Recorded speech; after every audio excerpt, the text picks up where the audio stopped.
Gonna shoot me down, down, down, down, down, down. Now I'm bulletproof because of you. Well, hey, welcome to chapel, guys. You guys excited for a great chapel?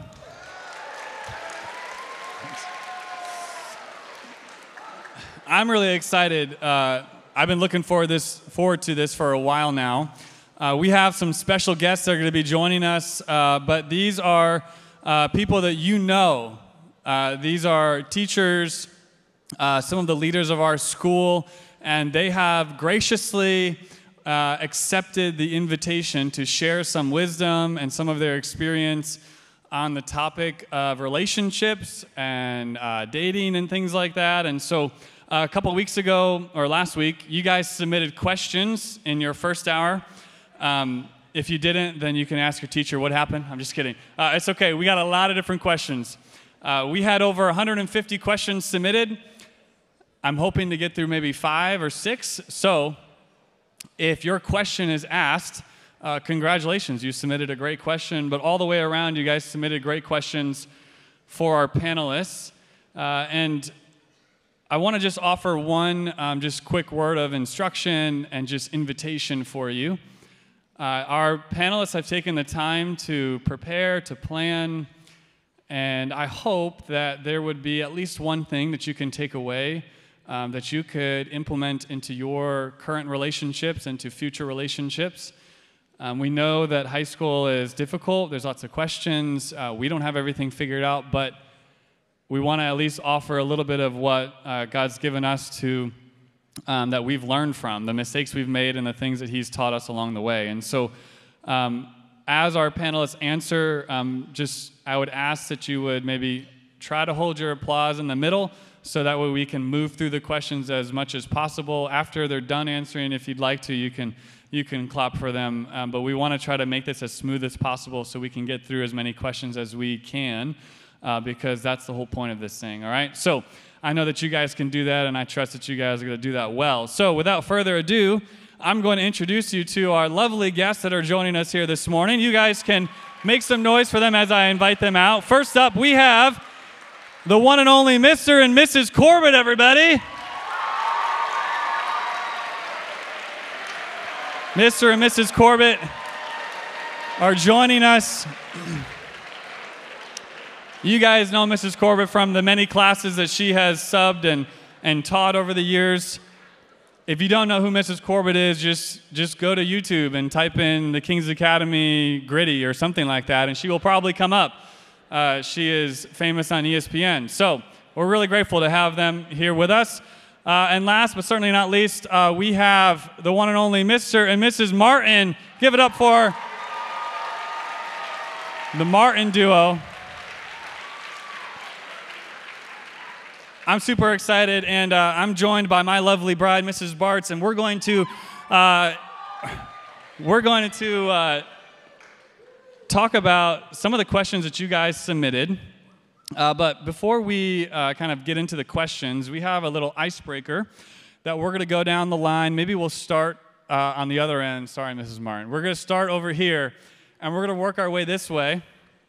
And you guys are going to tell us maybe a little bit about when, where, and how you first met.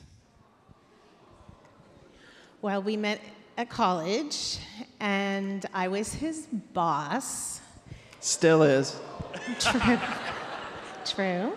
And we were working together. I was dating somebody else. I got dumped. He said he got dumped. At the same time, we went on our first date. It was a lie. And then he Not my proudest moment. Yes, he lied to me. He didn't happen to get dumped at that time, but he just wanted to let me know that he was available. And then we started from there, and that was how we met.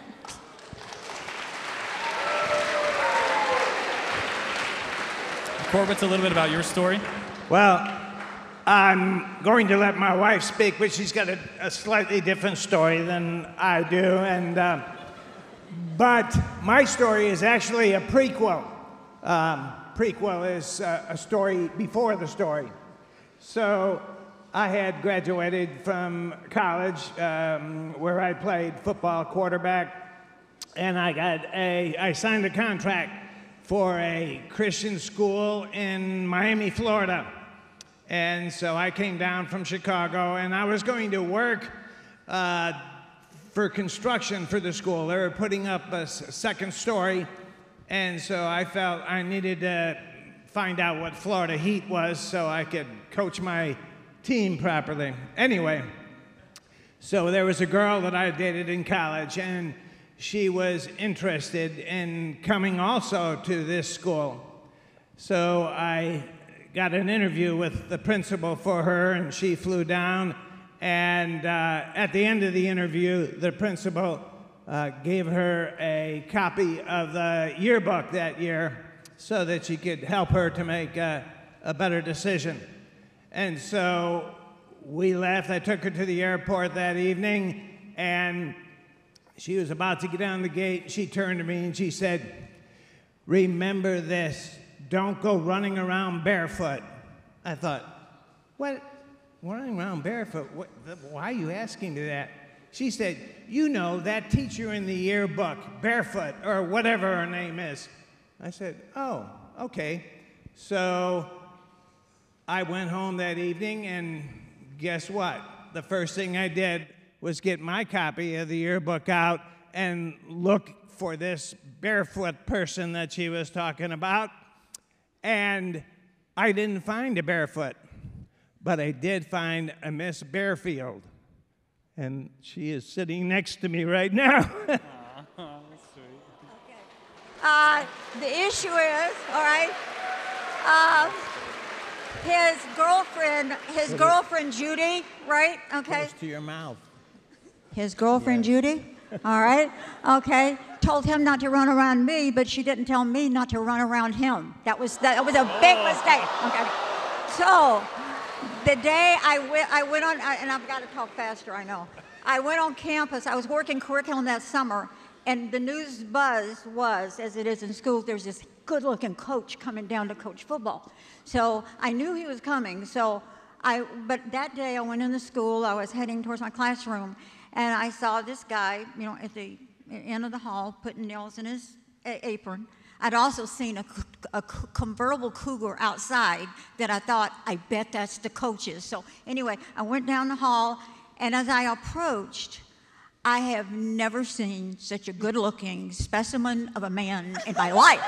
Unreal. And I thought, I was getting weak all over, and I thought, you know what? He is open territory, all right? And before you accuse me of anything, when he came in for the interview, the main thing was that this young lady he was engaged to had a horse, and she wanted to bring the horse with her. And they were trying to work out how they were going to bring this horse, okay? So in any case, like I said, ladies, he's open territory, all right? So I walked up, and just as coyly as I could, I said, "Are you the new football coach?" A week later, he asked me out. 2 weeks later, we told each other we loved each other. Christmas, I got my diamond. Spring, we were married, okay? And so therefore, this good-looking hunk, all right, the way he looked with his, you know, he had his construction hat on, and he had his shirt open, and he was, you know, just glistening with perspiration. I mean, guys, I wanted him to take me right then, all right? However, you have to understand, back to reality here. Remember, hormones are always the same. We're old, but they don't change, all right? So therefore, God, I know, it was divine intervention. That time, that moment, with everything that we had gone through separately, we were prepared for each other before time. And even though he was handsome and good-looking and glistening, it was a God thing. And today, Judy has her horse in Iowa, and I have him. So.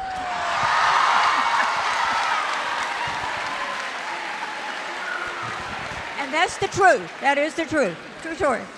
I love it. Ring by Spring. We got some photos of you guys back in the day. Some of these That's Mrs. Corbett. Is that the newspaper picture that you saw of him? I can't see the picture. The one you sent me. The one. Ooh, what? I'm sorry. The newspaper when you sent him? Oh, the newspaper. That was Yeah. that was in the Miami Herald when he was working on the new building, and that's what he looked like. And Gotcha. he looked just like Magnum PI, if you know who that is. Yeah, And that- I'll take your word for it. It's because he grew a And, mustache too. An old wedding photo of you guys.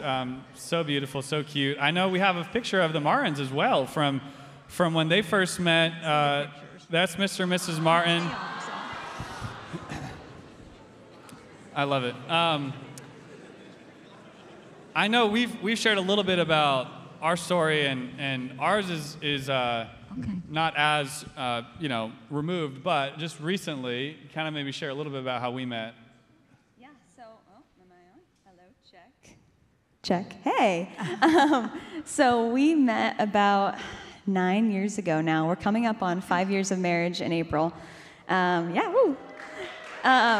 So we met in high school. We've shared a bit of this story, but I had transferred out of a very large public high school, switched to a very small private school in the area, and I had found him on Instagram well before I transferred schools and was like, that's my guy, that's the one. And then I got to that school, and he was an absolute jerk. Well, when you're 17, you have a weird way of showing your affection. So We'll call it that. Yeah, I grew up a lot since then. Yes, thank God. So he was trying to set me up with one of his other friends, and then it all kind of came to a point where he was like, you know what, like, we're all going on the boat. You should come on so-and-so's boat after school, which he proceeded to make fun of me because I showed up, which I don't know why I did this. I showed up in socks and Sperry's. That was like the thing in high school, like socks with Sperry's, and that's how I showed up to the boat, and he made fun of me for that, and then he tried to set me up with his friend on said boat. And then we actually started talking, and we had like our first date after that. And it was like, wow. All uphill from there. All uphill. So we have a photo of us from prom. That was our high school prom. Back in the day, I will say. The goal of any relationship is you want it to last. I don't think anybody goes into one thinking, I don't really want this thing to last a while. And I mean, a genuine and honest relationship. And so the goal of it is you want it to last for, hopefully, especially when you think about marriage one day, a lifetime. And so I wanted to ask the Corbetts, what is a question that someone submitted was, what is the secret to a healthy, long-lasting relationship? Well, first of all, thank you for inviting us to this little group discussion because my wife has a lot to say. But I guess both of us are the oldest, longest lasting people up here, so there's a lot to say. I could go for the whole chapel service talking about what makes a long-lasting relationship. But in my experience, and in my wife's experience, and because of time constraints, I'm going to just take about 4 bullet items that we've experienced in our life that relate to long-lasting relationships. The first one is keep the Lord first in your life. It's a must. It's a got to have, and you keep that up at the top of your list always. The second bullet item is communication. You got to have communication, and it's got to be 2 ways, not just one listening and the other talking. My wife calls it her verbal massage. So communication is point 2. 3, learn to say the words. I was wrong. Will you forgive me? And mean it from the heart. And the 4th one, you're not always right, no matter what you think. And that's the hardest one for me. To kind of reiterate exactly what he said, I have really 3 C's, all right? You care and you communicate, okay? And you commit, okay? Caring. Guys, we live in a very narcissistic society. We're selfish, all right? I see it in the cafeteria every day when kids butt in line and there's 18 kids behind them and they think, oh, this is my friend, I can stand here. You know, we want to be first. We want to be right.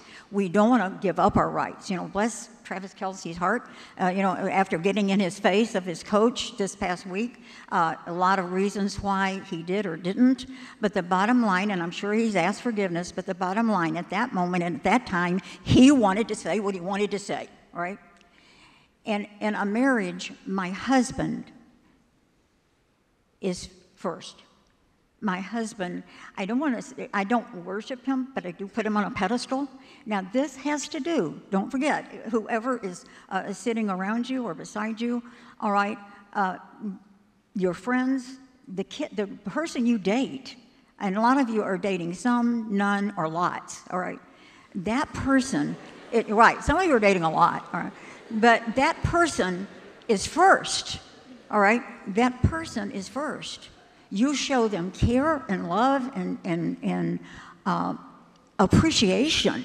That you're in the car with me. We're getting to go to a football game together. When guys come around, she's still first. He's still first. With that too, that care that you give is also communication. And that means talking and listening, okay? Paying attention to your partner. That is such an important part. Guys, our world today, when you're dating, all right, the whole culture is saying, you know, it's affection first, okay? This is first. When you ask your girlfriend, what did you do last night, on your date? How did it go? They're not asking what you talked about. They're asking, how did it really go? What happened, Okay? And so we get the cart before the horse. And the deal is, as God's plan, you get to know a person socially. You get to know a person emotionally. You get to know a person spiritually. And then comes the physical when you get married, all right? You can talk to the Bartzes or the Martins or us. We've got it all right? A lot of physical, but it would not have happened. Would not have happened if we hadn't known and listened to each other first. And I'm kind of glad you're laughing because the world puts such emphasis on the sex part. And it's good, fine. But if you miss out on the other, you've missed out on everything.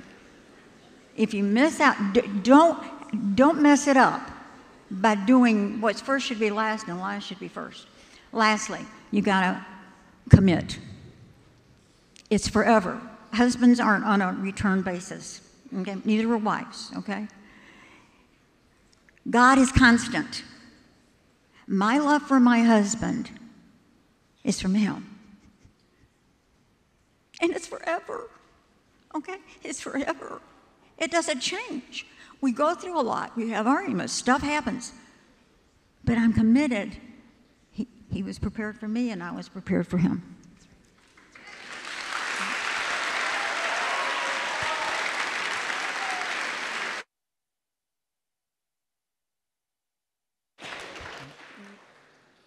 So you talked about getting to know each other and actually like really getting to know one another spiritually, emotionally, as a person. And as you guys do that in a relationship, you start to discover things about that other person. And I found it interesting that there were a lot of questions that were submitted that asked this question about this idea of being unequally yoked.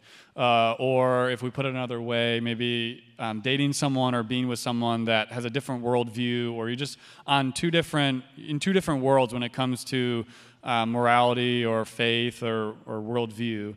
So the Martins, how would you maybe guide or direct or counsel students when it comes to being unequally yoked? So number one, kind of what does that mean? And number two, like how do you know if you are, and what should you do about it?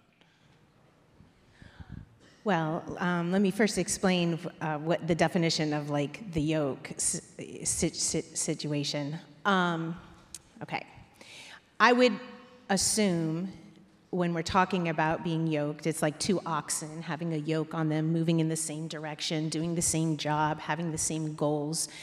And when you're thinking about your partner, you have to think that the yoke that you're talking about is actually marriage. Marriage is that. So if you think that marriage is a forever commitment, then you need to decide, who do I want to spend forever with? And I know a lot of you come from a lot of different backgrounds, and you've had a lot of things happen within your own families. And so your view on marriage might be slightly different. But when we're talking from a Christian perspective, when you are moving into considering being committed to somebody, that yoke has to be marriage, and it has to be forever. So when you dismiss this idea of targeting or wanting or desiring somebody who is a Christian versus a non-Christian, if you dismiss that and say, I think it'll be okay, it'll all work out, when the affections and the feelings go by the wayside a little bit because the tasks of everyday life, such as families and children and work and jobs and all the situations that come upon a family, as you know, because you're in families, okay? When that happens and you have a different perspective or different worldviews together, that's when the yoke becomes a little bit more unbearable. So one person thinks and views something this way, and the other person views it this way, and you're trying to stay together, and you're trying to move in the same direction, but when your foundation is not the same, you cannot see forever anymore. And that is why when you're going into these relationships that you have to view it like that. Now, whatever your view of dating is at this moment, could be for fun, it could be for social, it could be for whatever. But in essence, if we are thinking about it, dating is to find your spouse. It's, I like this, I don't like this. I put up with this, I won't put up with this. It is that. So why would you take an unequally yoked person, somebody of not your belief system, somebody of not your desires and wants, you understand, and just entertain that, okay? You want to go out with people, view dating as I'm looking for a spouse, and if that is your ultimate goal as a Christian young person, is to find a spouse that believes like you, then that is why we would give that advice to go ahead and only date those people of your belief system and of your views and how you view the future and how you want to raise your family and how you want to go to church and that type of thing, because then it will be less heartache a little bit later. So. Yeah, I definitely agree with that. In my advisory from time to time, we talk about this, and guys say, oh, I'm missionary dating. I'm going to bring the girl along with me. And I will tell you from my experience, both with college roommates, both with people that are close to me, and I won't say who they are because they might watch this video, but I have seen more often than not that the non-Christian person will actually pull the Christian person towards their point of view rather than missionary dating working out. I'm not saying that it never works out, but don't missionary date. The other thing that I would say for being equally yoked, there's a spiritual component to it, and when you're both following Christ, you're both looking at the same thing. It's easier to move in the same direction as a yoked couple. The other thing is, it's not just spiritually. You want somebody that has common interests, common goals as you. And so if you are getting more serious in your dating relationship, and a hint, as Mrs. Martin said, dating does lead to marriage. So don't think that you can just play around and it's never going to lead to marriage. It probably will. But I think as you are getting more serious in your dating, have those deep discussions. How many children do you want? What type of financial situation do you want to have? What kind of church do you want to go to? Have those before, because there may be some non-negotiables that you have that the other person has non-negotiables too. And either it's going to work out or you're going to go your separate ways. It's a lot easier at your age to go your separate ways, so take that advice. And I'll just add one quick thing that I'm just not remembering because my memory is really bad. I was dating somebody when I met him. So I had started dating that person. So we met the last year of college, and, well, my last year of college. Anyway, so when I was a freshman in college, I met this young man, and he wasn't a Christian. So I was like, oh, I can't date you, because I went to King's. I can't date you, you're not a Christian, whatever. He becomes a Christian. And we date on and off for 4 years.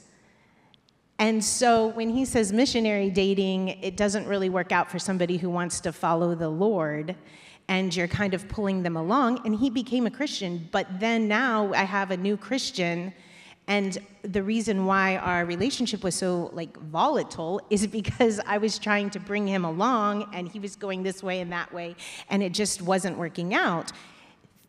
Thank the Lord for God's grace, because had he never dumped me my last semester of college, I would have never said yes to a guy that I've been working together for 6 months. God had it all orchestrated.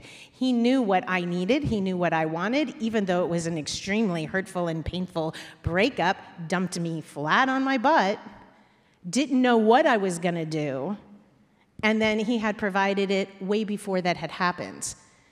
So the missionary dating type of situation, the newly saved, the this and that is just my story. And I am always thankful daily for a husband like him, because I know exactly where that other relationship would have ended. So. And when I was younger, I actually prayed for my wife, so you guys could start praying for your spouse even now, that God would bring along the right person. And when I met Mrs. Martin, I have to say at my college, I was the best tutor at my college. If you had questions in calculus, or you had questions in chemistry or physics, you came to me to get tutored. And so I had been at this tutoring center for many years and was pretty proud of how good I was. However, God humbles us, right? So they had a position open for a night supervisor, and they didn't hire me even though I applied, and they hired her. And I was very angry because I was giving up $5 an hour. She was going to make more money than I made. But it's funny that God had heard my prayers from earlier, and even in my disappointment, he was providing my lifelong love. So sometimes in your disappointment, she talks about getting dumped. I talk about not getting the job that I wanted. God put us together, and next month it's 29 years. So God puts it together for you. Congratulations. I love that. I want to move on to a question of red flags. We talk about having different worldviews and things like that, which is obviously clearly a red flag. Mrs. Bartz, a question that was submitted was, what are some red flags in a dating relationship, and how do you know which ones are deal breakers? So maybe talk through that a little bit. Yeah, we get this a lot. And as I was thinking about it, I was trying to think through, what do I see from students? What do I hear all the time? And I feel like a really big one is, a red flag is someone who treats you different when it's just the two of you versus when you're in a group of people or a different setting where there's other people involved. So this could look like they text you one way, or say you're snapping and they're like this and that, and then you see them in person with their buddies, totally different, red flag. That's a red flag. Another one I thought about, someone who isolates you away from your friends and family. To me, I got thinking, okay, why do people do this? And I kind of was a little bit of a red flag when we first started dating. And I think part of it is you want that control, right? Okay, if this is going to be your person, well, then you need that control of well, it's me and you and no one else, and I just want it to be us, and I want to hang out with you all the time, and slowly but surely, you're not seeing your friends anymore, you're not seeing your family as much, and they're starting to slip in things about talking bad about your family or your friends. And it's if you feel like those friends in your life are there for a reason, and you trust those guys, then why would the person you're talking to want to take you away from that? So maybe you struggle with that a little bit like I did, but I would say that's definitely a red flag. And then I think you had a red flag, which kind of leads to a deal breaker.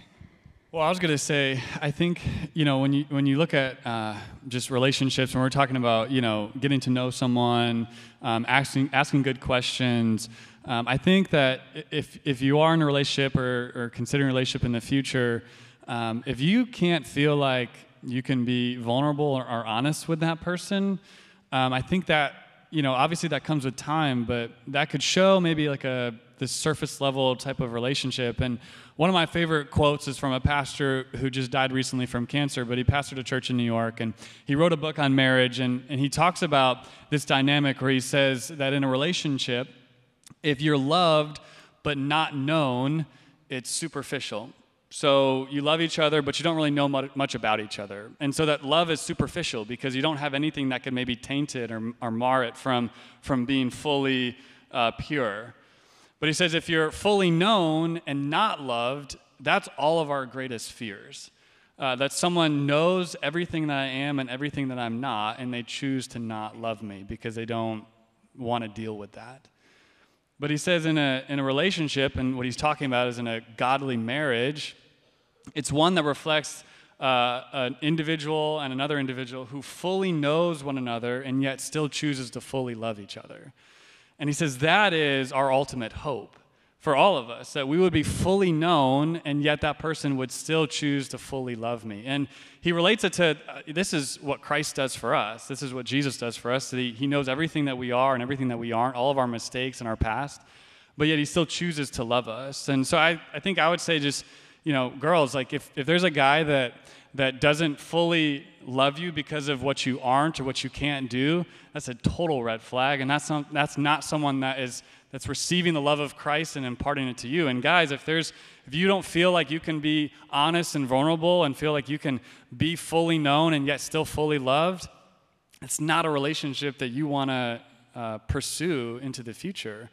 Because ultimately, that love comes from Christ. That's what Jesus does for us, that he knows everything that we've done and yet still chooses to love us. And so in a godly marriage or relationship one day, like that's what we try to kind of do for one another. And so that's what I would just add to that. Yeah, I think there's a lot of red flags out there, but I think ultimately it comes down to what you're saying, like that communication. So if you're not able to be vulnerable, if you're not able to communicate, if you are not able to say sorry and own up to the things that you did, I think those are things that turn into deal breakers. Like aside from just, this is kind of concerning that they're doing this, red flag. But when it becomes like, okay, this person can't own up to what they did, we have no communication, and when we try to talk about things, it just breaks down, I would say that's when it turns into a deal breaker. Yeah. No one's perfect. Did you want to add to that? I was just going to add one thing when you were talking about the dating relationship, and the fact is, when you're going out, okay, on a date, or when you're dating regularly or not, think about what you do, think about the conversations you have and what you do. If it's a lot of affection, that guy is interested in himself, and it goes back to narcissism, what he can get and not what he's going to give. It works with a girl too, very same way. Your mindset is not according to a worldview. Are we on worldview? Can I talk about that yet or no? Okay. When we were talking about worldview and yoked a while ago, my dad used to plow. He had oxen. One would go one way, one would go the other. They didn't jihad, is what he said. When you are in a dating relationship, friendship relationship, married relationship, if your worldview, and I don't want to confuse worldview with biblical worldview. A worldview can be agnostic and it can be atheistic. But you've heard biblical worldview from Mr. Gentry and Mr. Marlowe and Mr. Stewart, and they do it so well, and that is when it is God-centered. Now, when we look out at you guys, our desire is just what Mr. Bartz said a while ago. Our desire is that you look to God first for your direction. Okay, you can't be dating or even have friends necessarily if they're not jihading with you, like my dad used to say, if they are not in the same direction. All right, your faith, your values. Sometimes it's just your preferences. Look at the kids around you. Look at the kid next to you. You want to go see a movie. Maybe he wants to go see Top Gun. You want to go see Ken and Barbie. Okay, that's just a preference. All right, but then it goes to faith and values. Okay, you're with your friends at lunch and they maybe let loose this expletive that maybe that's not in your world or biblical worldview. Now remember, you get your worldview from parents and teachers and coaches, the Bartzes, the Martins. They're your examples, okay? But biblically, God is the creator. He came to be creation. He gave us his book. He gave us his life. Why would he not be our constant guide? So if that is your choice, all right, if that's your choice, then when you're at lunch and kids are maybe talking about cheating on a test, what they're doing on a date, I can't stand my mother, you're thinking, am I in my comfort zone or not? Do not change. Don't miss this. Don't change, and I heard the bell, I think. Don't change your perspective to be accepted, whether it's a date or whether it's your friends or anyone else. You have to say, I am as resolute like Daniel was. I will not change my mind. I want to follow God's leading in my life, and I especially want to be and have the partner God desires for me. And the wise thing, don't give of yourself till you find that person. You know, who wants to be affectionate with someone and you don't even know what they have for breakfast in the morning or how they like their eggs, okay? Why am I going to make out with a guy that doesn't really care about me and my thoughts and my belief, all right? Don't go different ways. Have the same guy, okay? Over, right? I love it. Well, as they share, I know that their willingness to share and their willingness to share their experience and what God's taught them along the way is really just emblematic of all of your teachers and everybody else that makes up the King's Academy, that we want to be able to walk with you guys through high school and be able to not give you the answers because we don't have all the answers, but just to be able to walk with you through those challenges and those questions that you guys have. And I think that that's just what makes this place so special. I know that, you know, there are challenges and it's not perfect, like no place is perfect. But I think that that's what makes this place so unique, is that you have teachers and people that want to walk with you through the challenges of high school and how do you navigate that well. And so that way we can try our best to set you up for a life of flourishing and success when it comes to relationships and dating. And so can we thank all of our panelists for sharing and taking the time. And so much more could be said. And so, like I said, I'd hope that you would just take that chance to talk with your teachers about it. I'm going to close in prayer. So join me in prayer, and then we're going to close in our benediction. Lord, I pray for each one of these students, and as they reflect on their own relationships and potential future relationships, Lord, I pray that you would just do a work of conviction.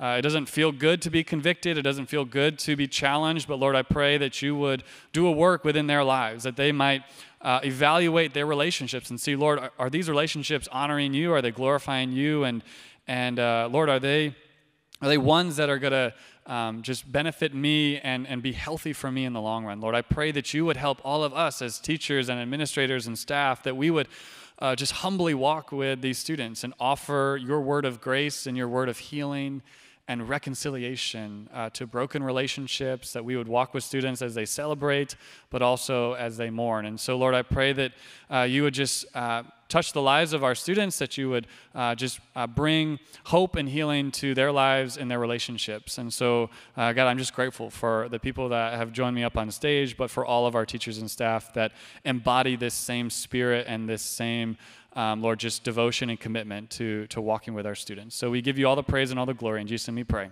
Amen. All right, benediction. You guys know the drill. Jesus is for me. At the cross he and rose again. Thanks be to God. Amen.